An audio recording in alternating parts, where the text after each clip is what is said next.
স্বপ্নচোয়া friends club স্বেচ্ছাসেবী সংগঠন কর্তৃক আয়োজিত শীতবস্ত্র বিতরণ অনুষ্ঠানে তো আমরা সমাজসেবা অধিদপ্তর আমাদের কাজটি কিন্তু আসলে সমাজের অনগ্রসর জনগোষ্ঠী যারা বিশেষ করে যারা হতদরিদ্র বিধবা প্রতিবন্ধী বয়স্ক লোক তাদের নিয়ে কিন্তু আমাদের মূল কাজ। এর বাইরেও আমাদের কিছু কার্যক্রম আছে যেটা আমাদের আপনারা অনেকেই এই বিষয়ে নাও জেনে থাকতে পারেন, আপনাদের সাথে একটু শেয়ার করতে চাই।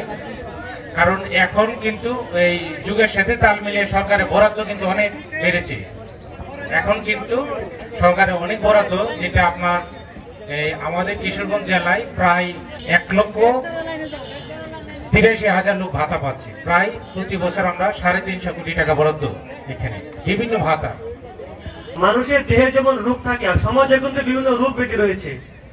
ঘুষ, দুর্নীতি, চাঁদাবাজি, সুদ, বাল্য বিবাহ, যৌতুক, এরকম অনেক বেঁধে রয়েছে সমাজে। তো এই বেঁধেগুলি দূর করার জন্য এরকম সামাজিক সংগঠন দরকার, যারা স্বেচ্ছায় একত্রিত থেকে সমাজের মানুষের উপকারে আসবে এবং এই সামাজিক বেঁধেগুলি দূর করবে।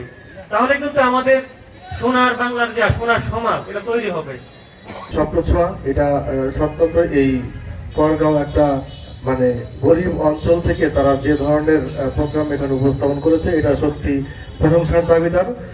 আসলে একটা সংগঠন সবার সম্মিলিত প্রচেষ্টায় যেটা হয় দারিদ্র বিমোচন, মাদক, দুর্নীতি প্রতিরোধ, তারপরে স্বাস্থ্য, সমাজসেবা, উন্নয়ন প্রত্যেকটা কর্মকাণ্ডের অংশগ্রহণ করে থাকে।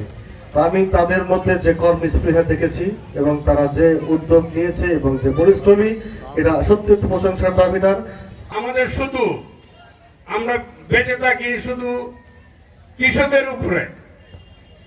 আমাদের এই এলাকায় গরিব মানুষের হার অনেক বেশি।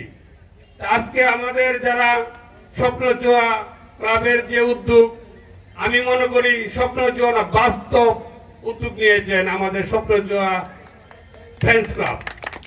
আমরা আশা করব আমি প্রতি বছরেই ওনাদের মানুষের কল্যাণে ওনারা নিয়োজিত থাকে, অনেক কিছুই দেয়। আমি কিন্তু যেভাবে হোক আমি মানুষের কাছ থেকে খবর নেই।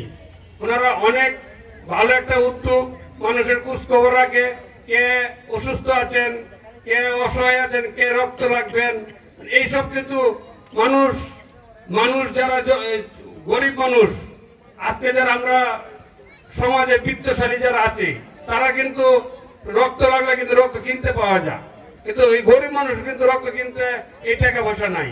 এই আজকে যে আমাদের স্বপ্নচোয়া ক্লাব, ওনারাই কিন্তু এই জিনিসটা উদ্যোগটা নিয়ে আমাদের এলাকায়।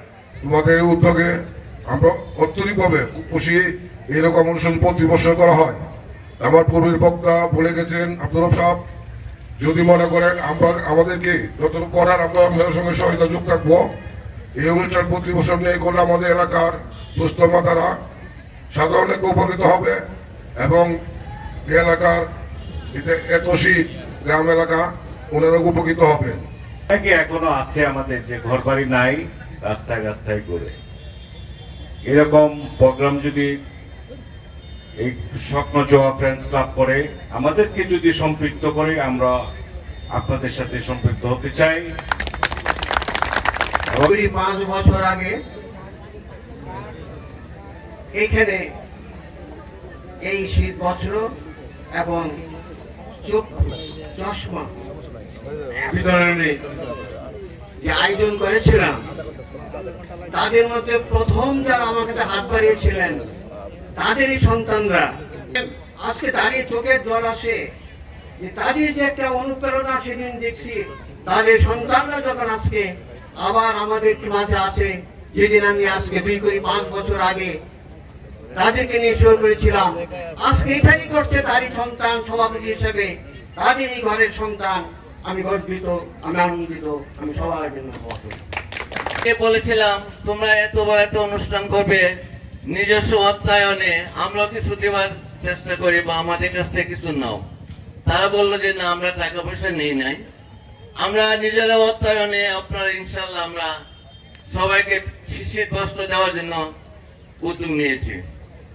আমার কথা হলো, শহরে আমরা শহরে বড় হয়েছি, শহরে থাকি, কোনো অনুষ্ঠান টাকা ছাড়া অনুষ্ঠান হয় না। যে কোনো অনুষ্ঠানে হোক, তারা প্রথম অনুষ্ঠানটার নাম দেয় বাইরে করবে ঘরে ঘরে চাঁদার জন্য, দোকান পাড়ের বাইরে উঠবে টাকা পয়সার জন্য।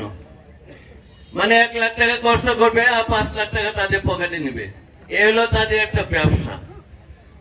ওরা যখন আমাকে বললো যে না আমরা নিজস্ব অর্থায়নে আজকে এই অনুষ্ঠান করব, আমার বুকটা ভরে গেল যে টাকা পয়সা ছাড়া তো কোনো অনুষ্ঠান কোনোদিন আমি শুনিও না, দেখিও নাই।